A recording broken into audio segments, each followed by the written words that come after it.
Hi everyone. This video is going to be an overview of Grok, and Grok is a chatbot that you can access on X, formerly known as Twitter, and I think Grok is very good actually. I use Grok often several times a week, sometimes even daily, a few times. Um, I think the quality of it is very good, and it's a good alternative to ChatGPT, Google Gemini, Hugging Chat, and other chatbots. And this video is going to be an overview. I'm going to try to show you several different things you can do with it. And I'll show you examples of things I've actually used it with. And anyway, so first I'll give you the background of Grok, and then I'll show you using it and examples. Okay, so first things first, this is the Wikipedia page on Grok, and I'll just read you the first paragraph. Grok is a generative artificial intelligence chatbot developed by X AI based on a large language model (LLM) of the same name. It was launched in 2023 as an initiative by Elon Musk. The chatbot is advertised as having a sense of humor and direct access to X, formerly Twitter. It is currently available on X as well as a standalone website and iOS app. So Elon Musk is one of the co-founders of OpenAI, which is they run ChatGPT, but eventually Musk left ChatGPT and eventually he made Grok, and I think Grok is very good. Um, so anyway, that's about it. I'm going to talk about the background. Now I'm going to show you more of actually using Grok. So if you're logged into your Twitter or X account, this is what one of my profiles looks like. I have many different X accounts, and you'll notice here on the left, now it has it in the left side menu. There's actually a button that says Grok. You can click on it like this. You see it goes x.com/i/grok, and that's that. And I opened it in a new tab. So again, right now it's x.com/i/grok, and that's how you can access Grok. And previously, Grok used to be, I think you had to pay for a premium account or something, but now some of the features are free. So I think that's very cool. Okay, so once you're here, this is what it looks like, and this looks similar to ChatGPT or Google Gemini or Hugging Chat or any other common chatbot. So you'll basically give the prompt here, and you'll click on that, and you can have it do many different things. You can give it a prompt. There's these options, create an image. I haven't actually tried that yet. This one I haven't tried, and also this one I haven't tried. But I have tried using prompts with it, and again, I think it's very fast and it's quite good. So let's give it a prompt, and this is an example of, these are some prompts I use to test different AI models to see how good they are, and I usually test the quality of the output and also how fast it is. So let's use this prompt here. Describe the potential benefits and risk of colonizing Mars.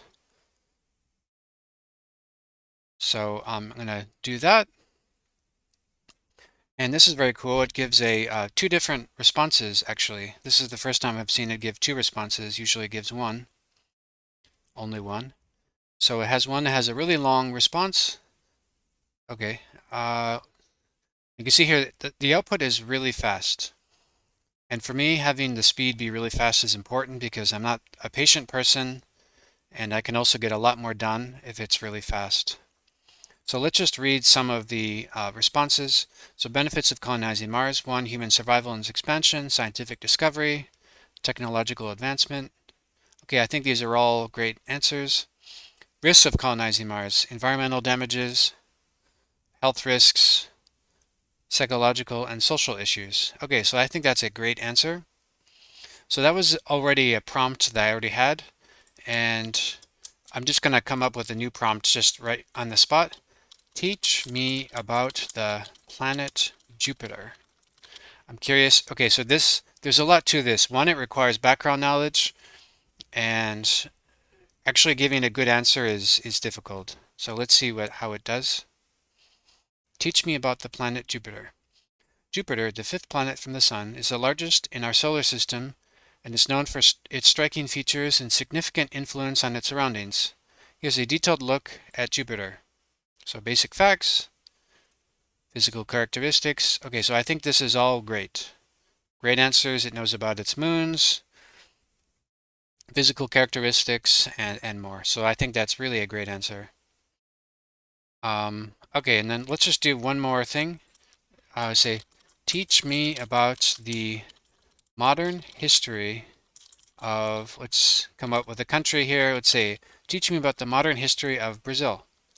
And this is something I'm just coming up with on the spot. And so I wouldn't say that's so modern. I think more than 100 years ago is not so modern, but I guess it's relatively modern. So Proclamation of the Empire, 1889, and post-war democracy and military rule, return to democracy, 1985 to present, and it knows about the current president and Bolsonaro. So I think this is quite good. So this requires a lot of background knowledge, which would mean it requires a massive amount of training data, and I think this is really amazing. And the answer was really fast. Okay, so what I want to do now is let's go back and open a new tab here. So again, like I said before, you can have it do some random things. Let's have it summarize text. Actually, I could have given it some text already to summarize, but I just wanted to show you here. So I'm a fan of this philosopher, Nietzsche, and I had on Gutenberg, there's this book, Beyond Good and Evil, and I haven't actually read this book. This would be a great book to read, I think. But anyway, I just wanted to test it, and I wanted to see if it can summarize parts of it. I'm really curious as to know exactly how much text it can take and how good the output will be. So let's try this here. Let's do summarize the following text. So I'm not going to tell it what it is. I'm just going to say summarize it. Okay, so already it knows it's from Nietzsche. So maybe it was already trained on it. He begins with a provocative metaphor, questioning if truth is a woman, suggesting that traditional philosophers have been unsuccessful in their pursuit of truth. Okay, so this must have already been trained on this book, but I think that's really very great. So again, maybe Grok was trained on millions of books. I really don't know, but that's very cool. And I was going to test a PDF, but I tested earlier, and you have to have the paid version. But if you don't already know, Marcus Aurelius was a Roman emperor, and he's one of the most famous Stoic philosophers. And I want to just have it summarize part of it. Okay, let's see if it knows part of this. Okay, let's have it summarize these first two pages, and I'm curious how the output will be. Summarize this text. Oh, okay. For some reason it didn't copy, right? Let's go back here. And if it doesn't work again, I'll just have to give up on it. Okay, I'm not sure why that's not copying. This is Alice in Wonderland. This is a public domain book, and this is in the public domain. Oh yeah, I mean, just repeated myself. Okay, apparently I can't copy the text there, so that's okay. Okay, so the point is that it already knows about Nietzsche, and I think that's very cool. All right, so let's go back here to Grok, the main thing here, and let's have it analyze an image. Let's see if that's going to be. Okay, so I have From Pixabay, there's this picture of a polar bear, and then there's this cute picture of two dogs. And I want to have it try the analyze an image of the polar bear. So um, I'm going to attach the image of the polar bear and see what happens. Okay, so I have this image of the polar bear, and I'm going to ask it, tell me about this image. Let's see what happens. This image depicts a polar bear, which is evident from its white fur and black nose. Polar bears are native to the Arctic region and are well adapted to their cold environment. Here are some observations. Okay, so that's super cool. So it knows it's able to do image to text, so analyze. And what's also super impressive to me is that it's able to do it super quickly. Like even 2 years ago, in my experience with AI, if I had to wait 1 minute for that, I think that'd be super, it's still very impressive. I have to wait 1 minute, but this was literally within like maybe less than 10 seconds, maybe 5 seconds. Okay, now I'm gonna upload this image of the two dogs and see if it's able to analyze it. Okay, so I just did that. I'm gonna say analyze this image of the two dogs. Okay, so it says this image features two adorable golden retriever puppies sitting on a grassy field scattered with orange flowers or leaves. Oh, wow, that's amazing. That really is amazing. Okay, so I'm very impressed by that. And let's try to see if, what is in other here? Okay, now I want to okay, I already tried to explain a document, and this is a premium feature, so you have to pay for it. I have a paid account, but I want to see if it can create an image. Okay, so I came up with this idea earlier. Create an image of two leopards playing ice hockey at the North Pole, but they don't have hockey sticks. They use laser guns to hit the puck. Okay, so that's it's kind of a wild idea, but I'm curious what it thinks. So two leopards playing ice hockey at the North Pole, and they're using laser guns. Okay, wow, this is interesting. So it looks like two people. One is wearing a like a coat that's like a leopard skin. Another one looks like a leopard body with a human face. And then these leopards, I don't really know what they're, not really sure what that is. Okay, and look at this. That's very cute. Um, Even I wouldn't know how to draw that, but I think it gave some really interesting answers. Okay, and then let's do one more. Create an image of two dogs playing basketball on Venus, on the surface of Venus. Okay, this is something that would, never happen, at least right now with technology. But I'm curious to know what it thinks two dogs playing basketball on the surface of Venus would look like. Okay, wow, that's very interesting. We have, so it knows what a German Shepherd and a Golden Retriever. It looks like a Black Lab, I think, and another Golden Retriever. Wow. Okay. So I guess to note that, yeah, the dogs don't have spacesuits because you'd probably need a spacesuit to survive on the surface, even for just a few moments.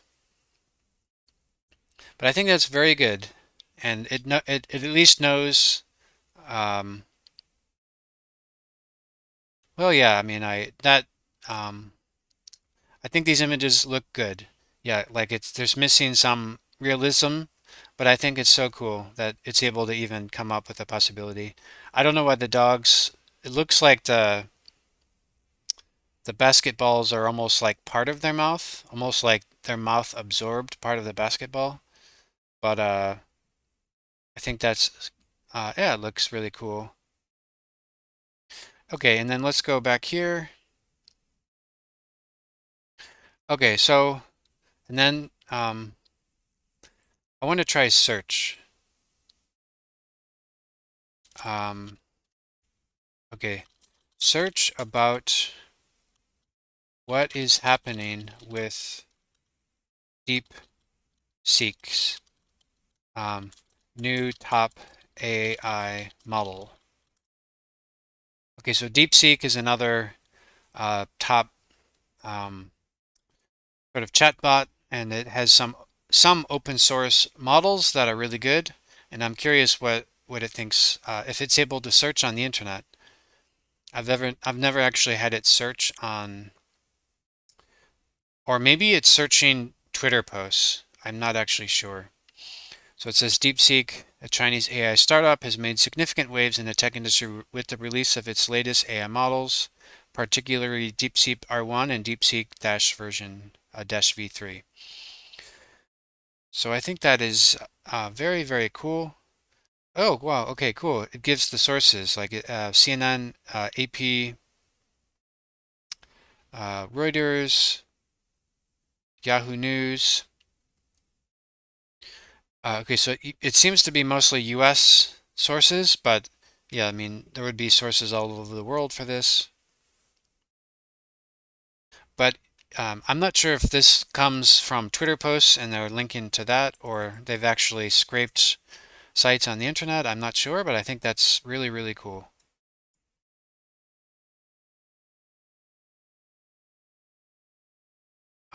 Okay, and there's another thing I wanted to show you, which is this is an actual prompt like a template prompt I've made that I actually use. So basically, this is I use a tool. So I make videos, and I use a tool to extract subtitles or transcripts for YouTube videos. And actually, maybe I should say it's actually the subtitles, or is it the transcript? Anyway, it's the subtitles or the transcript.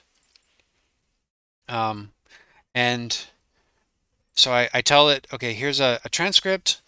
Sometimes I give it background information, like I give information about the video, and then I give the transcript. And the transcript is generated from a tool. I think it's using AI to get it, and it's rather it's quite accurate, but sometimes it does make mistakes. But anyway, the point is, I use this prompt a lot, and I've used this with Grok, and this really does help me make titles for YouTube and other sites much, much faster. So I'll give you an example. This is a video I haven't posted yet for my travel channel, but I was in Santiago, Chile, at a park called Parque Bicentenario. Okay, and I took a video of some statues of some the famous people in the history of Chile. And this is the full prompt, so I give it background info and then I give it the transcript. And I'm actually going to feed this into Grok. So, and part of the reason I do this is because I've made hundreds of videos. This really does save me lots and lots of time. And I think these are great ideas for titles, for YouTube title or Facebook title or Rumble title or any other number of sites, LinkedIn title, statues of Chile's heroes, Bicentenario Park statues, O'Higgins. So O'Higgins is considered the liberator of Chile. He's maybe the most famous person in Chilean history or one of them. Okay, so yeah, this person, Arturo Prat and O'Higgins, Bernardo O'Higgins. Okay, so anyway, I think this really does like this is a complete game changer for me for these prompts I have. Now I use the same prompts for Google Gemini and ChatGPT and Hugging Chat sometimes, and sometimes I use other tools. But Grok, you can see one of the huge benefits is that it's super fast and the quality is quite good. I don't know if Grok sometimes is the quality is slightly lower than other models like ChatGPT's GPT-4 or maybe o1. But the quality here is very, very good and it's free. and I think that's really amazing. So as a recap for this video, Grok is basically an AI chatbot tool you can use on X or slash Twitter. Now it's completely for free. It used to be you had to have a paid account, a paid X account, and now you can use it for free, at least some of the basic features. So you can use it like ChatGPT or Google Gemini or any other number of chatbots. And I personally actually rarely use Twitter or X for posting or reading other posts of other people. I just don't use it that much. But I think I do use Grok a lot. I think Grok is incredibly useful, and it's amazing that it's a free tool. And Grok just by itself, to me, I think would be valued at billions of dollars. It really is amazing. And then, of course, Twitter itself has hundreds of millions of accounts, as far as I know, people using it. And yeah, so I think Grok is a massive value add for the Twitter or X platform. And I personally would use Grok just for, like, I would use X just for Grok. I still use Twitter and X sometimes to post for like business things. If I'm promoting, for example, here, like I wrote this book and I promote the book on X and sometimes I'll post some travel videos like this account. I post travel videos as well, but I don't actually use it for personal reasons that much. But I do use Grok a lot recently, and I think Grok is really amazing, and I highly recommend it. So again, you just go have an X account, and it'll be on your left-hand menu, and you can go there. And then I just wanted to show you one more thing. Recently, they added this. I actually only noticed it today, actually. Before we had, of course, the pictures and the GIF and all this other stuff, but you can actually use X Grok. You can generate an image and you can enhance your post. So for example, let's say, help me how to make more money or how to learn to get more email followers. I think Grok can help. Okay, yeah, so it can help with proofreading. I think that's really cool.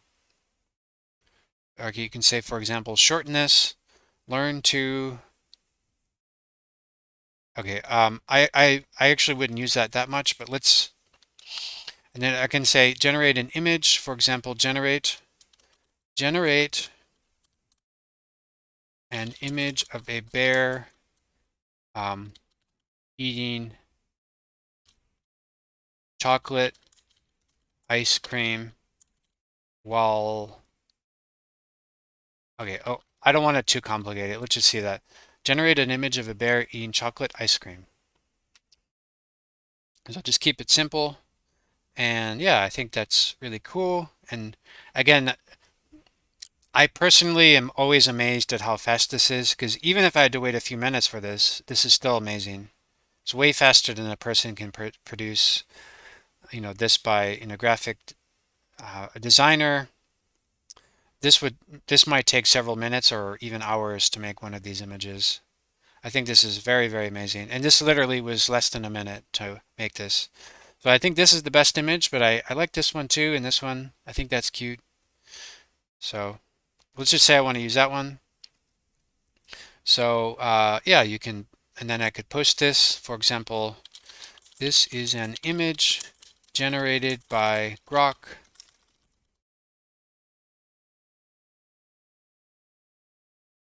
I think it is really cool. Okay, let's see what happens here. So I posted that, and this is an image generated by Grok. I think it is cool. And it gives a thing that says created with Grok, try your own. Okay, so I'm going to end the video now. So anyway, so Grok I think is super cool. And again, if you're on your account, just look for the left side, or if you really want, you can, when you post, you can use Grok that way, but I think it's a lot more convenient to use Grok this way. Just find Grok or go to x.com/i/Grok, and you can use just like ChatGPT or Google Gemini or any other chatbots. So I hope you enjoyed this video, and see you in the next one.